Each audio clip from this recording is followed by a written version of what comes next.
इसके बाद हम लोग प्रश्नावली 1.5 पर पहुंच चुके हैं, जिसमें पहला क्वेश्चन दिया हुआ है, बताइए कि नीचे दी गई संख्याओं में कौन सी परिमेय है और कौन सी अपरिमेय। तो आपको सिर्फ इतना ही याद रखना है कि जिसमें करनी लगी है, जौन सी संख्या कोई भी हो, चाहे कोई भी संख्या हो, अगर उसमें करनी लगी है तो इसका मतलब है वह अपरिमेय है, और अगर करनी नहीं लगी है तो वह परिमेय है। सिर्फ आपको याद रखना है कि जिसमें करनी नहीं लगी है उसमें दशमलव अशांत ना हो। बस सिंपल सी चीज है। आप जैसे पहली संख्या देख सकते हैं, इसमें करनी लगी हुई है, तो यह है अपरिमेय। अपरिमेय बहुत ही सरल है। इसके बाद दूसरा क्वेश्चन है, इसमें लिखा है 3 धन करणी 23 माइनस करणी 23। चलिए ब्रैकेट को हटा देते हैं, तो आएगा 3 धन करणी 23 और माइनस करणी 23। तो यहाँ से प्लस का और माइनस का ये कैंसिल हो जाएगा, तो बचेगा केवल 3, और 3 पर कोई करनी नहीं लगी है। इसके बटे में 1 लिखा जा सकता है, अर्थात इसे अंश बाहर के रूप में लिख सकते हैं, इसलिए यह एक परिमेय संख्या है।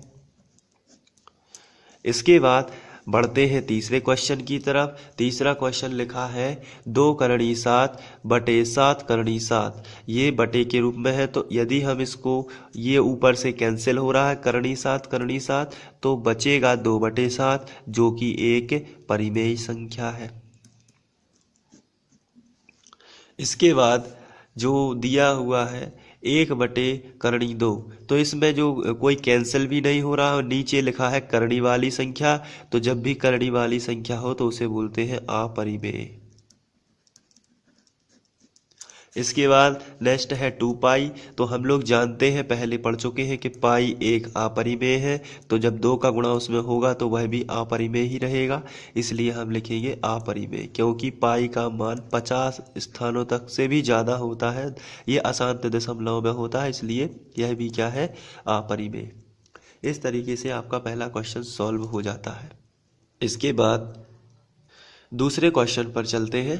इसमें लिखा है निम्नलिखित व्यंजनों में प्रत्येक व्यंजन को सरल कीजिए। तो पहला क्वेश्चन है, कोष्टक में 3 प्लस करणी 3 और दूसरे कोष्टक में 2 प्लस करणी 2। तो ये ब्रैकेट में दिए गए हैं, 3 प्लस √3 और 2 प्लस √2। तो इसको हमें क्या करना है, गुणा करना है। तो सबसे पहले आप लिखेंगे हल,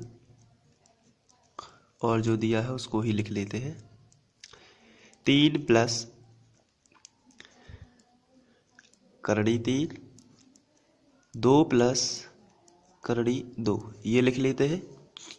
उसके बाद यहाँ आपको क्या करना है, एक ब्रैकेट कोई भी आप चुन लीजिए और उसके कॉमन निकालना है, या उसको हम, जैसे इस ब्रैकेट में 2 संख्याएं हैं, इस ब्रैकेट में भी 2 संख्याएं हैं, तो इसमें से पहले ब्रैकेट के 3 का गुणा इन दोनों में होगा, और पहले ही ब्रैकेट का इस वाली दूसरे पद का गुणा भी इन दोनों में होगा। तो आपको क्या करना है, पहला पद यहाँ ये वाला लिखना है, और ये वाला कोष्टक इसके साथ लिख देना है, 2 प्लस करणी 2। अभी हमने ये लिखा था और ये वाला ब्रैकेट पूरा यहां लिख दिया है। अब हमें लिखना है धन करणी 3, और फिर से यही वाला ब्रैकेट लिख देना है। बिल्कुल ही सरल है। आपको क्या करना है, पहले ब्रैकेट में से पहला पद लिख के दूसरा ब्रैकेट यहां लिख देना है। फिर आपको क्या करना है, पहले ही ब्रैकेट का जो बचा है चिन्ह समेत लिख के आपको यही ब्रैकेट यहां लिख देना है। जो पहले लिखा था वही ब्रैकेट यहां लिख देना है। इसके बाद अब 3 का गुणा इसमें भी करना है और 3 का गुणा इसमें भी करना है। तो चलिए करते हैं। 3 दूनी 6 प्लस, प्लस लगा है तो प्लस 3 का करणी 2 में, तो हो जाएगा 3 करणी 2 प्लस,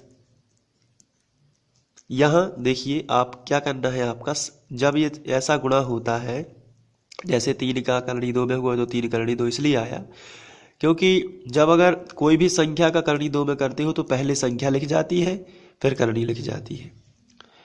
जैसे यहाँ है करनी 3 का 2 में तो पहले संख्या लिख जाएगी और फिर करनी लिख जाएगी इस तरीके से।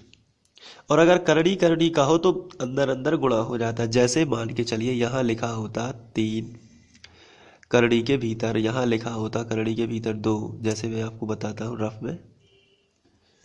तो जैसे अगर लिखा होता करनी 3 और यहाँ लिखा होता करनी 2, तो ऐसी स्थिति में 3 दूनी 6 हो जाता है करनी के भीतर।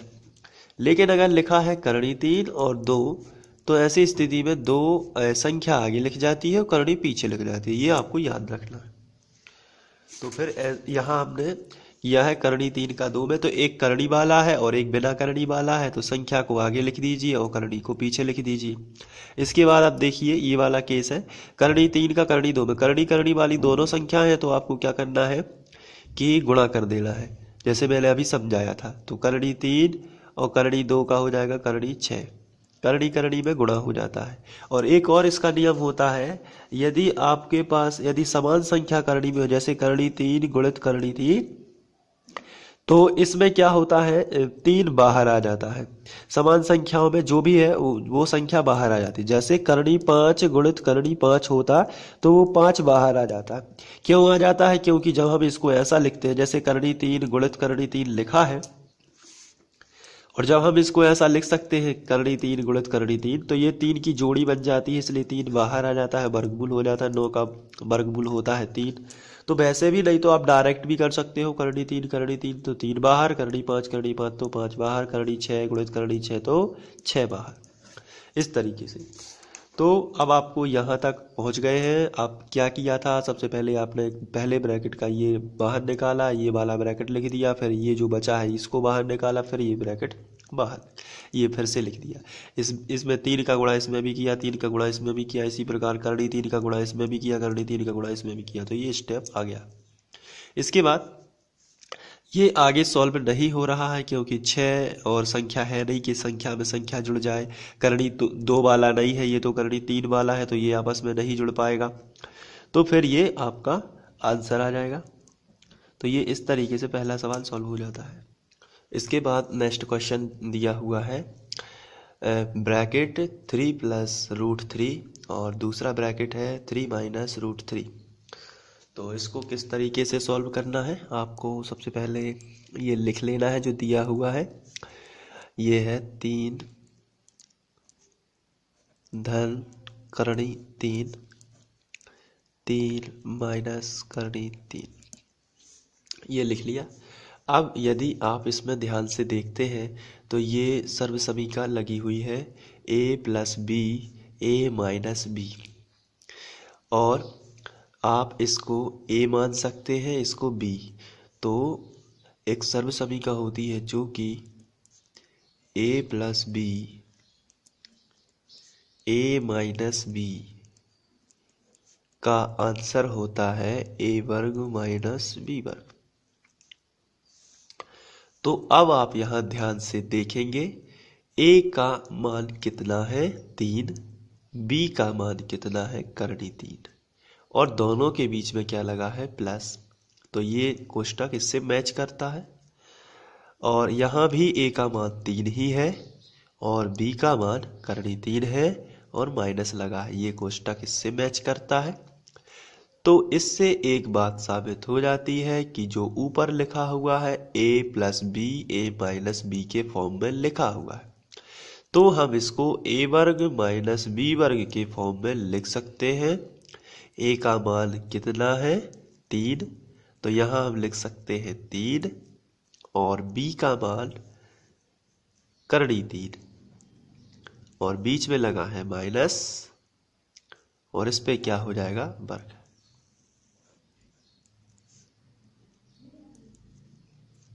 यहाँ करनी नहीं है, a का मान ओनली 3 ही है, तो 3 का वर्ग 9 और करनी 3 का वर्ग 3, तो इसका उत्तर आ जाएगा 6। ये आपका आंसर हो जाएगा। इसके बाद बढ़ते हैं अगले क्वेश्चन की ओर, जिसमें लिखा है करणी 5 प्लस करणी 2 का वर्ग। तो इसको आपको सर्वसमीका से भी आप कर सकते हैं, और यदि आपको सर्वसमीका कठिन लगती है तो कोई बात नहीं, बिना सर्वसमीका के भी इसको सॉल्व किया जा सकता है। बस इसको सबसे पहले आपको लिखना है करणी 5 प्लस करणी 2, और वर्ग लगा है तो वर्ग लगा। इसके बाद वर्ग का मतलब आपको पता होना चाहिए। वर्ग का मतलब होता है, इसे 2 बार लिखिए, करणी 5 प्लस करणी 2 एक कोष्टक में, और दूसरे कोष्टक में करणी 5 प्लस करणी 2, इस तरीके से। अब आपको वैसी ही प्रोसेस करनी है जैसा कि मैंने पहले क्वेश्चन में आपको बताया था।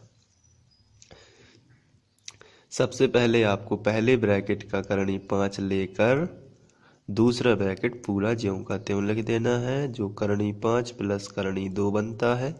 इसके बाद पहले ही ब्रैकेट का जो अब बचा है प्लस करणी 2, इसे लेते हैं और इसे पूरा लिख देते हैं करणी 5 प्लस करणी 2। फिर से समझ लीजिए, आपको क्या करना है, वर्ग लगा है तो 2 बार लिख देना है। 2 बार लिखने के बाद पहले ब्रैकेट का करणी 5 लिखने के बाद दूसरा ब्रैकेट उससे चिपका देना है, उसके साथ ही लिख देना है। इसके बाद करणी प्लस करणी 2 या माइनस करणी 2 जो भी आपका हो, चिन्ह समेत लिख के आपको ये फिर से लिख देना है। आगे बढ़ते हैं। करणी 5 का करणी 5 में करोगे तो मैंने बताया था कि समान संख्याएं जब भी करणी में होती हैं और उनका आपस में गुणा होता है तो वो संख्या सिंगल बाहर आ जाती है। करणी 5 का करणी 5 में करोगे तो 5 बाहर आएगा, करणी 6 का करणी 6 में करोगे तो 6 बाहर आएगा, ऐसा आपको याद रखना है। इसके बाद करणी 5 का करणी 2 में करोगे तो मैंने बताया था कि करणी में करणी भीतर वाली संख्याएं आपस में गुणा कर लेती हैं, तो ये हो जाएगा करणी 5 गुणित करणी 2 बराबर करणी 10। अब आपको यहाँ बताना है कि क्या आएगा, करणी 2 और करणी 5 में आ जाएगा करणी 5 दूनी 10 प्लस करणी 2 का करणी 2 में हुआ तो आप बताएंगे कि कितना आएगा, तो आंसर है करणी 2 का करणी 2 में हुआ। तो समान संख्या जब भी करणी में होती है तो वो संख्या बाहर आ जाती है। तो 5 और 2 जोड़ने से आया 7, और प्लस करणी 10 का करणी 10 में गुण जोड़ना हो गया, तो ये करणी 10 आपस में जुड़ गए तो हो गया 2 करणी 10, क्योंकि एक करणी 10 एक करणी 10 हो गए 2 करणी 10, तो ये आपका आंसर आ जाएगा।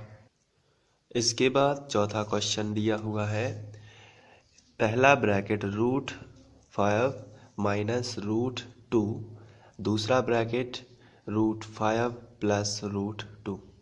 तो इनका हमें आपस में गुणा करना है। तो गुणा करने के लिए आपको इसमें देखना है, ये क्वेश्चन बिल्कुल ही सिंपल है। इसमें एक बार ऋण लिखा है, एक बार धन। तो ये बिल्कुल वैसा ही क्वेश्चन है जैसा कि हम लोगों ने पहले किया हुआ था दूसरा क्वेश्चन। तो इसमें लेकिन ऋण वाली संख्या को पहले लिख दिया गया है और धन वाली संख्या को बाद में। तो सबसे पहले आपको लिखना है हल, और यही लिख देना है करणी 5 माइनस करणी 2 और करणी 5 प्लस करणी 2। इसके बाद आपको यहाँ से कोई भी चीज़ कॉमन नहीं लेनी है, क्योंकि इसमें एक छोटी सी सर्वसमीका लग रही है जो कि है a माइनस बी और a प्लस बी बराबर a वर्ग माइनस b वर्ग। अब आपको देखना है और समझना है कि कैसे। यहाँ a लिखा है, a का मान करणी 5 है, और b लिखा है, b का मान करणी 2 है, और बीच में लगा है माइनस, तो माइनस यहाँ लगा है, तो ये वाला ब्रैकेट इससे मैच होता है। यहाँ करणी 5 है, यहाँ a है, तो a का करणी 5 मान हो जाएगा, और प्लस लगा है तो प्लस b का मान करणी 2, तो ये a माइनस बी के फॉर्म में लिखा हुआ है। दोनों ब्रैकेट a माइनस बी के रूप में लिखे हुए हैं, तो इसको हम a वर्ग माइनस b वर्ग लिख सकते हैं। a का मान है करणी 5, तो करणी 5 का वर्ग, और b का मान है करणी 2, तो करणी 2 का वर्ग। तो ये हो जाएगा करणी 5 का वर्ग सु करणी 5 गुणित करणी 5, तो ये कैंसिल हो जाएगा। जैसे यहाँ लिखा है करणी 5, तो आप इसको ऐसा भी तो लिख सकते हैं करणी 5 गुणित करणी 5, और माइनस करणी 2 को लिख सकते हैं करणी 2 गुणित करणी 2, वर्ग लगा है क्योंकि। तो मैंने बताया था समान करणी आपस में गुणा होती है तो वो संख्या बाहर आ जाती है, इसलिए 5 बाहर, यहाँ से 2 बाहर आ जाएगा, तो 5 में से 2 चला जाएगा तो उत्तर आ जाएगा 3। तो ये आपका आंसर हो जाएगा, बहुत ही सरल है। तो इस तरीके से आपका क्वेश्चन दूसरा भी सॉल्व होता है। इसके बाद नेक्स्ट क्वेश्चन है, आपको याद होगा कि पाई जो है, पाई को एक वृत्त की परिधि मान लीजिए c और उसके व्यास मान लीजिए d के अनुपात से परिभाषित किया जाता है, अर्थात पाई बराबर c/d है। इस तथ्य का अंतर्विरोध करता है कि पाई अपरिमेय है। इस अंतर्विरोध का निराकरण आप किस प्रकार करेंगे? तो इसका बहुत ही सिंपल आंसर है कि जब उन्होंने पूछा है कि जो पाई का मान है वो c/d है, यानी कि परिधि और व्यास का अनुपात ही क्या होता है? पाई होता है। तो सीधी सी बात है, तो किसी वृत्त की परिधि निश्चित होती है और उसका व्यास भी निश्चित होता है। जैसे परिधि मान के चलिए 6 मीटर है और व्यास 2 मीटर है, तो फिर इस हिसाब से तो व्यास अगर ये कैंसिल हो जाएंगे तो फिर पाई का मान तो 3 होना चाहिए, एक एग्जाम्पल के तौर पर। लेकिन पाई का मान तो अपरिमेय होता है, पाई का मान अपरिमेय होता है, इसका मतलब ये कभी समाप्त ना होने वाला होता है, यानी कि अशांत दशमलव होता है। तो ये कथन इसके अपरिमेय होने का अंतर्विरोध करता है कि नहीं ये तो परिमेय है। तो इसका आंसर है बिल्कुल कि ये जो बात है ये सही नहीं है, क्योंकि जब हम परिधि नापते हैं तो हम ये, जैसे हमने लिखा 6 मीटर, तो ये एग्जैक्टली 6 मीटर नहीं होती है, उसका सन्निकट मान होता है। इसी तरीके से जो मैंने व्यास लिखा 2 मीटर, तो ये एग्जैक्टली व्यास 2 मीटर नहीं होता है, ये उसका सन्निकट मान होता है। थोड़ी बहुत त्रुटि हो जाती है, इसलिए पाई का मान शुद्ध प्राप्त नहीं हो पाता, और ऐसी स्थिति में पाई का मान अपरिमेय ही बना रहता है, इसलिए इसमें कोई अंतर्विरोध नहीं है। तो इस तरीके से इसका आंसर आप लिख सकते हैं जो मैंने समझाया है, और बहुत ही सरल क्वेश्चन है। तो अब इसके बाद हम लोग बढ़ते हैं क्वेश्चन 4 की तरफ, जो है संख्या रेखा पर हमें √9.3 को निरूपित करना है। तो चलिए अगले वीडियो में देखते हैं।